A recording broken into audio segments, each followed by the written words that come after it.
We are moving to next paragraph, next section. We finished discussing section 2 and you did a fun writing exercise. Now let's move to section 3. It was the early 1980s. So for your convenient understanding, see, section 1 sets the scene. Section 2 goes back to past 1970s. Section 3, 1980s now.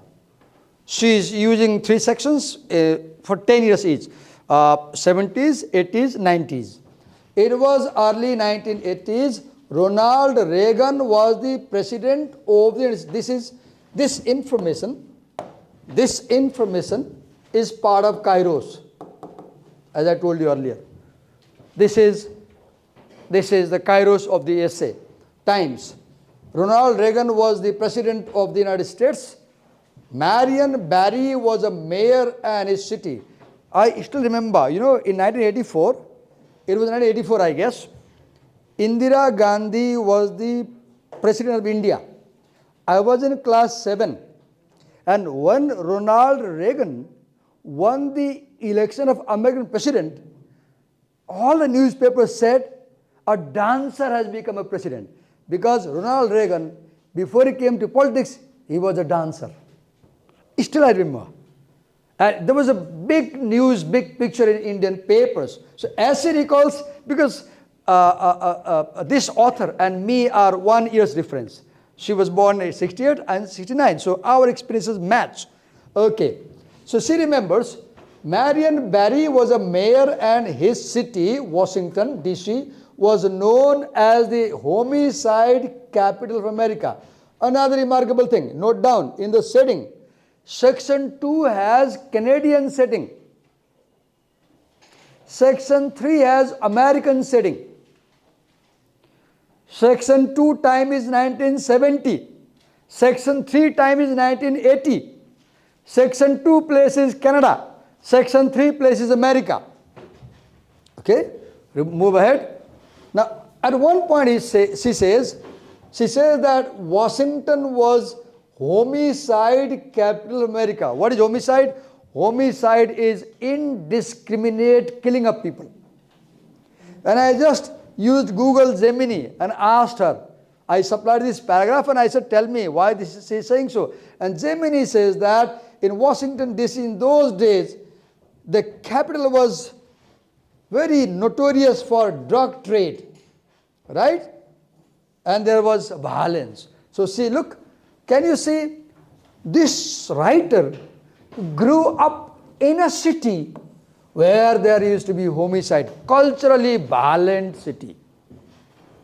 There were parts of town you did not go to. You would be killed if you went there. So insecure. Washington, look. But my family lived in a good part. Remember, look here. The word good is put within single inverted comma, right? This is called a technique, mark out. We call this mark out. When you put inverted comma like this in a word, what does it mean? It means the word good does not mean good. It means something else. And if you read later, you will find that she actually meant to say it was not very good. When you use a word and you create a meaning of that word, a special meaning, what do? You put within single inverted comma. If there was no comma here, good will mean dictionary meaning good. But because there is a comma, it means another meaning. Now what is that meaning?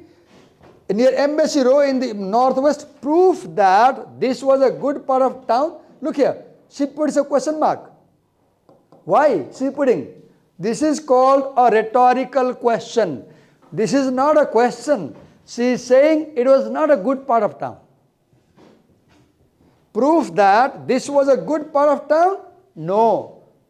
This is not a real question. This is a question that makes an assertion. What assertion? It was not a good part of town. Just 1 block away across Massachusetts Avenue at the Naval Observatory lived Vice President George Bush. If you remember, George Bush and his son also became president. Do you remember? The father, George Bush, became president around 1990s, I guess, and the son, George Bush, became president in around 2005 or 4, I forgot, before Clinton.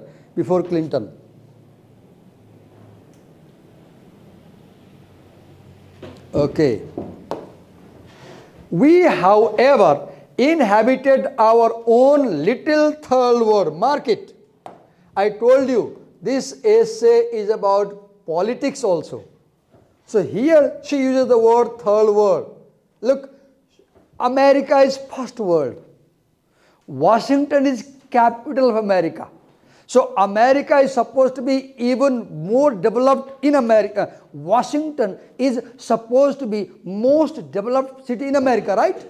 But she says the locality, our embassy was like a third world. And you will see later on what she means by this. Move ahead. In a creaky, look, Manjushri Thapa, in a very subtle way, criticizes Panchayat regime in Nepal. How? By showing that during Panchayat time, Nepalese government did not take good care of American embassy in America. How does it? Look here. How it describes. See the embassy. A creaky, moldering building. What is creaky? Old-fashioned, decrepit. What is moldering? Slowly decaying, disintegrating because of neglect. Do you remember? 10 days before, Sumana Shrestha from Rasopa shared a news about German embassy of Nepal in Germany. And she said that there is a big building of Nepalese embassy which has been discarded, and Nepalese ambassadors and people are not taking the building. That building is very valuable. Now they are planning to sell it for Kaudi. Do you realize? Our politicians, even today and back then, were so corrupt, they would not take care of Nepalese concerns in foreign countries. This is what she's showing. Move ahead. That had been condemned. What is convinced? The government declared that this is not suitable for living. Oh God. She was living in a building which government had declared that this building is not suitable to live. See, this was an embassy building by the government, but that lay outside its legal jurisdiction to shudder. Now, why could the government not close the building? Because ambassadors have impunity. There is a separate rule for ambassadors. You can't use normal law for embassies. There is a separate rule. The warped interior smelled of the dereliction. What is warped? Bent or twisted, out of shape. How? Because of heat or damping. It smelled of dereliction? See, something is abandoned, dilapidated, and it smells too bad. Outside, the window sills were chipped, pieces coming off. The walls were crooked. The tiles on the roof were loose. The building lowered the tone of the entire neighborhood. Oh God, what a satire, what a criticism. This is the power of writing. This is power of writing. She says that our embassy building destroyed the beauty of whole embassy area, because other buildings are very good, but because of our Nepali building, the whole tone of the area was lowered. A carpet of tacky green astroturf. What is tacky? Tacky is like you have gel liquid. Covered the rotting front stair. See, this is embassy. And led to a door with a brass block. Now she will make a satire. First she describes this embassy building, and you could see, please mark in your note copy. This paragraph is very remarkable for descriptive writing.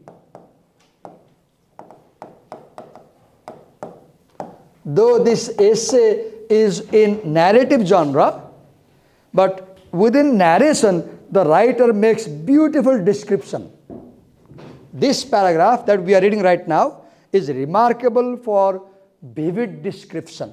There are images. Look, images of this green astroturf, image of rotting from the stairs, image of the door with a brass pluck.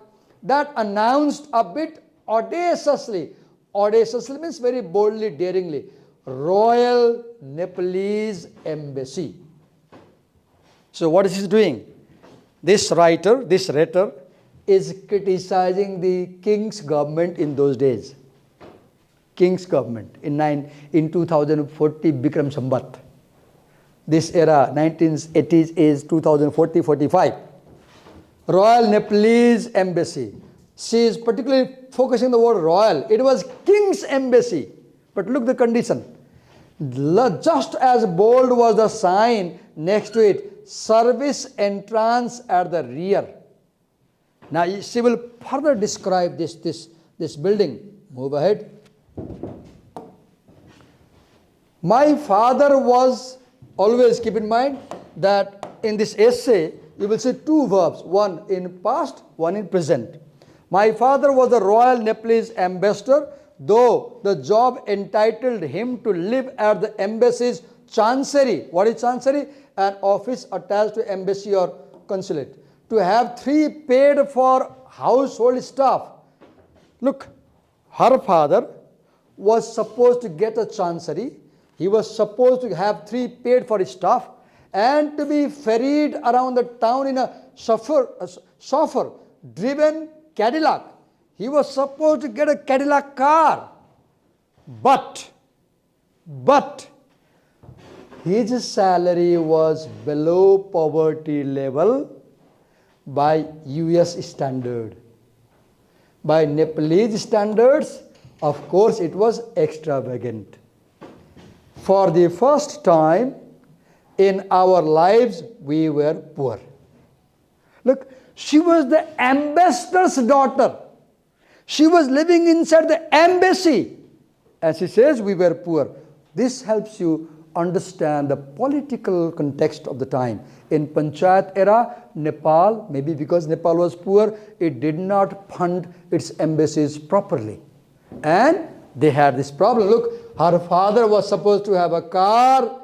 He was supposed to have 3 servants. He was supposed to have separate office, but he had nothing. Move ahead. The paragraph I read right now, if you took care, this is also an example of kairos, because Manjushri is describing the times and situation. Right? Move ahead. But my parents were ambitious. Now she describes the mother. My mother, a public health doctor. Look, she is the daughter of a very educated parents. Her father, PhD degree holder. Her mother, a doctor. A public health doctor, barred from working by US visa regulations. Look, she was a doctor. But in America, she could not practice medicine because her visa stopped her from practicing medicine in America. Poured her fierce energies into bettering the embassy. Look, she says, my mother was doing her best to improve the embassy situation. She exterminated the mice. Look, oh God, how shameful. Embassy building had mice. It was infested with mice, mouse. Embassy having mouse. And cockroaches. Even my kitchen and living room don't have cockroaches. Embassy had cockroaches. See, as best as she could, she consulted Better Homes, a book, and Gardens, a magazine, moved about the furniture and dragged her daughters, my sister and me, to lighting shops in Maryland, to Ethan Allen's in Virginia, to gardening centers in DC. Being poor forces you to be creative. How? What mother would do? You know, there are plants, and sorry, I made a picture of person. Plants, and the mother would install a light here so that the plant has a longitudinal shadow and the dirty carpet is covered and people can't see it. The mother used light to put shadow on the carpet so that people don't really see that the carpet is torn and dirty. I praise this lady. She was doing her best within the limits of financial limits she had. Move ahead. Being poor forces you to be creative. She would say with her characteristic positivity as we floor lit the plants. See, floor lit the plants so that the long sharp shadows hid the posterior corners of the blue and gold wallpaper living room. What is first year? Smelling stale, damp and stuffy. So these paragraphs I read, they are remarkable for description. Please note in a copy and understand. These paragraphs are remarkable for description. And in this essay, now I should tell you, you will see a beautiful balance of narration and description.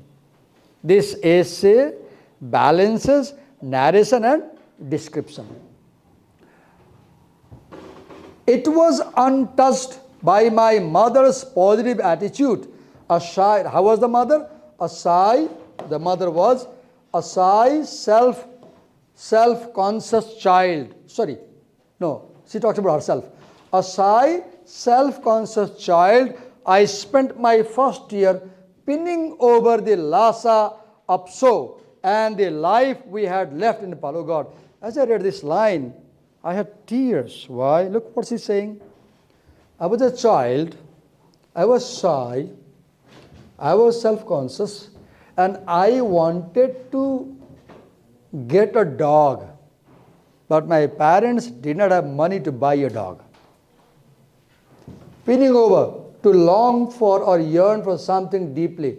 I deeply wanted to get a dog as a child, but my parents could not buy a dog for me. And the life we had left in Nepal. I also remembered my life in Nepal. Gaining weight on junk food. This is very remarkable. Because when I read this line, you are in my eyes, in my memory. While reading this line at home, I remembered you because I see you outside sipping what you call ice cream. You sip 5 ice creams a day. You sip coffee. You sip chocolate. You eat sugar whole day. And you gain weight. And I feel so worried because you people do not care about your physical health. When I was at your age, I would walk to college 30 minutes going, 30 minutes coming. We never used a bus. We would walk. We ate and walked. How long do you walk? Maybe you never walk. You never walk because you ride or drive. While reading this line, you were in my mind, right? Gaining weight on junk food. Look, ask a question. What do you get in the canteen? Are you getting fresh food? Are you getting junk food? When you go to eat this afternoon, this break, inquire and think, what are you eating? And watching the Brady Bunch and Mason TV, trying to decode the United States, trying to understand. At school, for convenience's sake, I shortened my name to Manju because people could not pronounce Manjushri.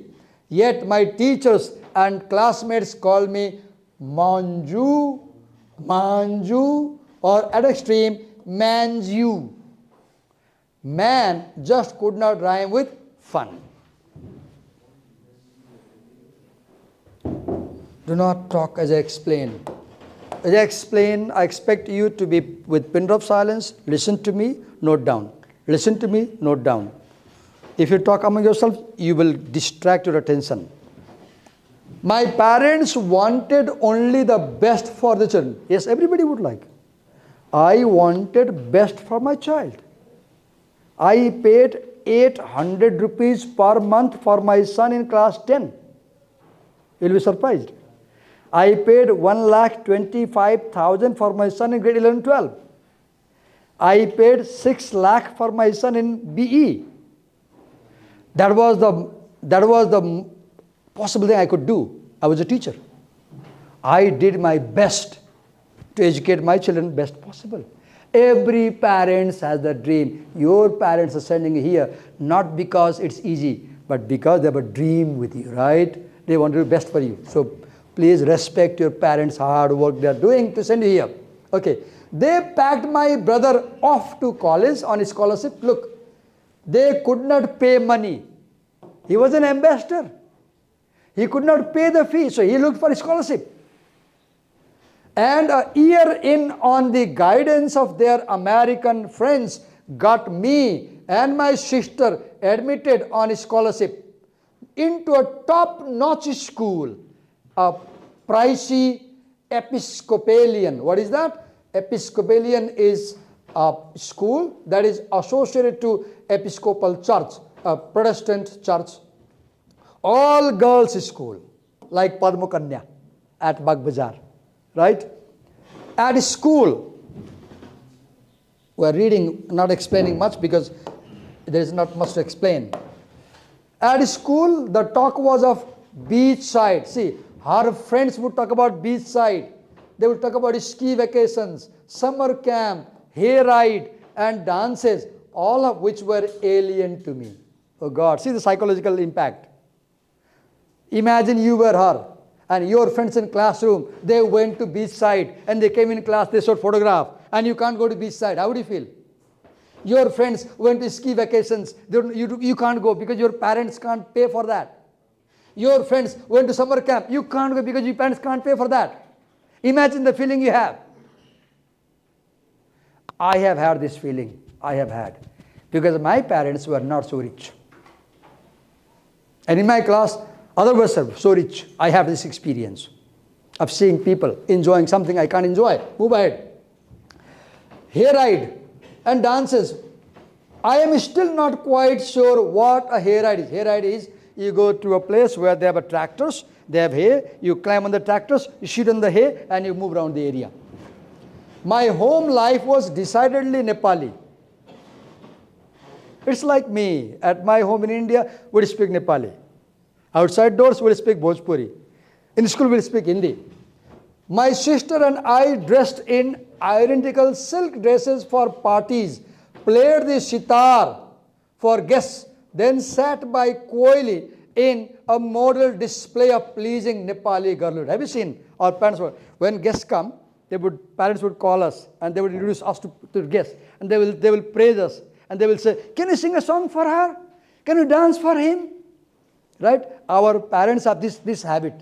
If we have guests, they will call the children, right? Move ahead. Yes. Nepali girlhood. So she says that she grew in America with that Nepali girlhood at home. We were meant to follow my mother's shining example. What was the example? She was at the time an explosive mix of Western feminist and proper Hindu lady. Because I told you last time that this essay is about cultural identity. This essay is about multicultural influence.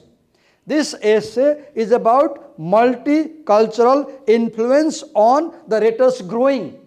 Here is that multicultural influence. Western culture and Hindu culture. She still is, though her Hinduism now borders on iconoclasm. Boyfriends were out of question. And at 5, she said, Tom was my first crush. Right? For my sister and me, we were to marry a high-bred Kulin Khandani, Nepali boys upon completing our studies, and only after making these boys wait for us, as she had made my father wait for her, a triple crown badminton champion. Her mother, look, her mother was a triple crown badminton champion. She encouraged us to jog on the streets and play tennis at the public court. But, look here, the mother encouraged to play tennis and badminton, but, look what she says.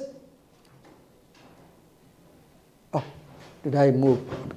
Where it is?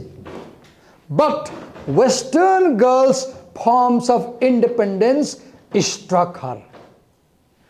What is that independence? Western girls, when they grow, They can kiss somebody, they can hug somebody, they can drink if the age allows, they can have as many boyfriends as they want. Maybe she wanted, but the mother said no. Can you see the sandwich between Western culture and the Nepali culture? So the writer was sandwiched between the culture outside home and culture inside home. Okay. As mere enslavement. So she said that if you follow Western girls, it's like being a slave to that culture. She staunchly disapproved of makeup before marriage. Even I remember when I was young, I clearly heard families telling their girls, no girls would wear any makeup before marriage. When I was a child, I remember. Now you may be wearing, I don't know. But there is a tradition in our culture that makeup is only for married people. Drinking before marriage and sex before marriage. And maybe, I'm guessing, she wanted makeup, she wanted drink, she wanted sex. Because she was grown. But mom said no. Sex between married people can be a beautiful thing. She once announced to us, apparently with good intentions, but mostly she avoided the topic of sex and body in the family.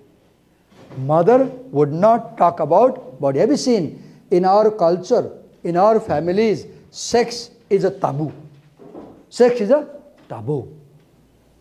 Love is a taboo. Pornography is a taboo. We don't talk. Our family don't talk. Right? A school friend took pity on me and taught me how to shave my legs. This was a bit disturbing to me. As I was reading this essay, this line disturbed me. In one essay, in one novel, I forgot the title, the major character is Indian, South Indian. And she is in class 6 in American school. It's a novel. In one day, she's wearing frock. And her this, what do you call, shin. The shin has long hair like boys. And the other girls, ask her, why you have this grown-up hair? Because American girls don't have hair. And then she's so disturbed. She starts thinking that I'm not a normal girl. You have grown hair because of hormone imbalance, right? So she has this problem. And they taught her to shave. And underarm, shaving underarm. Look, her mother wouldn't teach these things. My mother disapproved such practice. This was mere enslavement. When I had my first period, I had no idea what was happening. When my daughter had her first period, she was in class 7. One day she came from school around 4 o'clock in the evening, and she entered the toilet. She would not come for 20 minutes. The mother began to call. Where are you? Kaso, Kaso. She wouldn't speak. It's 1 hour. She wouldn't speak. After 1 hour, with a faint voice, she says, Mama, I'm in the toilet. The mother would go stick the toilet door and ask in Nepali, what happened? She was sobbing. Then mother had a guess that she may have had first period. Then my daughter wouldn't open the door, wouldn't let the mother see her. Then my mother, my wife, went to neighbor's family. There was another girl of my daughter's age. She was in class 7 also. She called her. I forgot her name, Miss Thapa. And she said, something, I forgot the name. She said, come here, please get in the toilet and see what's wrong with her. Then that 7th class child goes to my toilet to my daughter. Then my daughter shows the bleeding to her. And she says, I don't understand what is wrong with me. Then that girl tells my daughter, this is menstruation. She convinces her.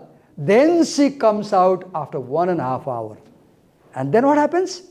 My daughter is locked in a room for 15 days because according to tradition, when you have first menstruation, you are not supposed to look at the son, you are not supposed to look at your brother or any male member. We had an empty room and we told her, live in this room, and she lived in that room for 15 days, 21 days, I forgot. After about 2 weeks, she saw the sun. She never drew the curtains. in fear of seeing the sun. She never walked out of the door in the daytime in fear of seeing a male. She would come to the toilet only in the night. Right? Read here. I had no idea what was happening, but afterwards, apparently, on the advice of Dr. Spock, the child care expert, my mother had me sit on my father's lap. I could not understand this sentence. We never did this thing in my family. No, we didn't do. I was disturbed reading this line and had him announce to my grossed out siblings that I had become a woman. Did something this happen in your family with you? Please share. Did your parents, when you had first menstruation, declare you are now a woman? When I read this line, I was disturbed. We might as well have been announcing that I had genitals. Look, she's angry. She's angry at this line. She didn't like this idea, making her sit on her father's lap. My mortification, what is mortification? Great embarrassment and shame was complete. We stop here. We have a pause. Take a pen. Take a pen. For 10 minutes, not 5, 10 minutes, you will write as fast as possible. Your time starts now. Your time starts now.